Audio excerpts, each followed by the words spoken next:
কলার খোসাগুলো ছাড়িয়ে নিচ্ছি। তারপর এখানে দিয়ে দিচ্ছি 1/4 কাপ চিনি। চিনিটা আমি অল্প দিচ্ছি কারণ কলা কিন্তু এমনিতেই মিষ্টি থাকে। তারপর এই চিনি আর কলাটাকে খুব ভালো করে মিশিয়ে নিতে হবে। আমি এই কাজটা হাত দিয়ে করছি। তো কিছুক্ষণ পর চিনি আর কলা কিন্তু একসাথে খুব ভালো করে মিশে গেছে। তারপর এখানে দিয়ে দিচ্ছি 1 কাপ চালের গুঁড়া, 1/2 কাপ দিয়ে দিচ্ছি ময়দা,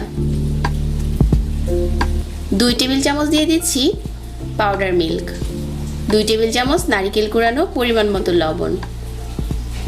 এই সবগুলো উপকরণ একসাথে মিশিয়ে নিতে হবে। আর এখানে কিন্তু গোলাটা কিছুটা পাতলা থাকবে, অনেকটা শক্ত ডো হবে না, এরকম ঘন একটা গোলা হবে। তো আমার এখানে কলার বড়া তৈরি করার জন্য গোলাটা এখন রেডি হয়ে গেছে। তারপর চুলায় মিডিয়াম আঁচে তেল গরম করে নিয়েছি।